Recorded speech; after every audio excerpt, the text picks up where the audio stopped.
दोस्तों नमस्कार। तो आज हम बात करेंगे जो हरियाणा में बुज़ुर्ग है उनकी जो पेंशन चली हुई थी उसके बारे में, क्योंकि हरियाणा में बहुत से बुज़ुर्ग ऐसे हैं जिनकी आईडी वेरिफिकेशन और जो इनकम वेरिफिकेशन के नाम पर बहुत से बुज़ुर्गों की पेंशन काट दी गई है। तो जो ये हरियाणा में जैसे पेंशन की शुरुआत कब हुई, ये ताऊ देवीलाल जो हरियाणा के किसान नेता थे और उप प्रधानमंत्री भी रहे हैं, उन्होंने हरियाणा में एक पेंशन स्कीम चलाई थी जो बुजुर्ग पेंशन स्कीम है, जो 60 साल से ऊपर के जो बुजुर्ग है उनको दी जाती है। तो उनका मानना था कि बुजुर्ग जैसे किसी के आगे हाथ ना फैलाए, ये इस वजह से चलाई गई थी। तो ये चलती आ रही थी, ये स्टार्टिंग 100 रुपये से हुई थी, तो धीरे धीरे बढ़ती बढ़ती 3000 के आसपास पहुंच गई थी। तो क्या हुआ, हर सरकार कुछ ना कुछ इंक्रीमेंट करती है इसमें, और ये चाहे कोई किसान से बिलोंग करता है, मजदूर है, या फिर कोई उद्योगपति तक है, कोई भी बुजुर्ग है जो 60 साल से ऊपर है, जो कोई अलग पेंशन का कोई लाभ नहीं लेता। अलग पेंशन इन द सेंस जैसे आप कोई गवर्नमेंट जॉब से रिटायर्ड या कोई आर्मी से रिटायर्ड ना हो तो उसको ही पेंशन दी जाती थी। तो आमतौर पर चाहे कोई जैसे 10 एकड़ का मालिक हो, चाहे 1 एकड़ का मालिक हो, ये सबको मिलती थी।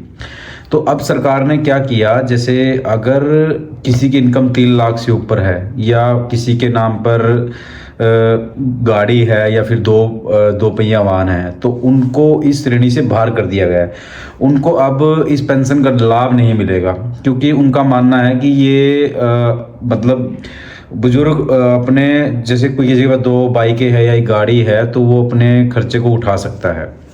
तो कहीं ना कहीं सरकार को ये भी देखना चाहिए, क्योंकि कई किसान क्या करते हैं, जैसे कई एकड़ ठेके पर ले लेते हैं किसी दूसरे किसान से, और उनकी जो ठेके की जो पैदावार होती है वो डायरेक्ट उनके खाते में आती है, मतलब जो आमदनी है, तो उसी हिसाब से उनकी आमदनी 3 लाख से ऊपर हुई। लेकिन जो ठेका जो उन मालिक को देता है, जो ज़मीन का मालिक होता है, तो उसको वो ठेका देता है, लेकिन वो जैसे बाय कैश वो उसको दे देता है, तो उसकी वो इनकम मतलब वो दिखाई नहीं पड़ेगी, कि 3 लाख सरकार उसको अगर उसके खाते में देती है तो सरकार के पास उसका डाटा है। लेकिन अगर वो अपने ठेके के पैसे ज़मीन मालिक को देता है तो वो उसमें मतलब शो नहीं करते उसके बैंक अकाउंट में।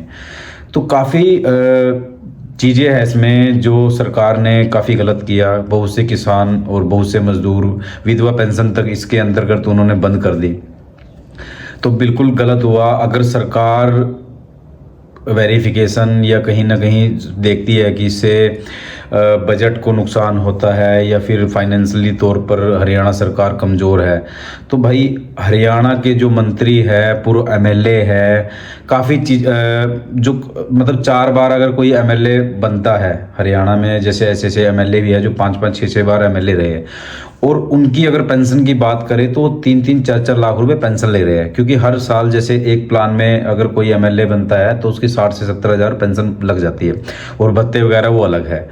तो अगर कोई 5 बार या 6 बार का एमएलए है तो उसको 3 लाख से ऊपर पेंशन दी जाती है।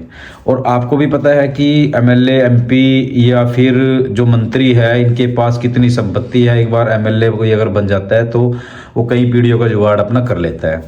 तो सरकार ने ये जो बुजुर्ग पेंशन बंद की, और मंत्री, एमएलए या एमपी की एसजीओ की तो चली हुई है, इनके ऊपर कोई कटौती नहीं। और ये ज़्यादातर आपको देखा होगा कि ये बढ़ते हुए दिखाया जाता है, कभी इनका भत्ता बढ़ा देते हैं, कभी इनका कुछ बढ़ा देते हैं, जो बिल्कुल गलत है। तो मेरा तो ये मानना है कि सरकार को जो मतलब वेरिफिकेशन के नाम पर, फैमिली आईडी के नाम पर बुजुर्गों की जो पेंशन बंद की है वो बिल्कुल सरासर गलत है, क्योंकि सरकार को चाहिए कि अपने मंत्री, एमएलए की जो सैलरी या पेंशन है उसको बंद करे। अगर इतना ही शौक है उनको वेरिफिकेशन के नाम पर पेंशन बंद करने का। तो इन्हीं शब्दों के साथ जय हिंद, जय भारत, जय हरियाणा। मिलते हैं नेक्स्ट वीडियो में।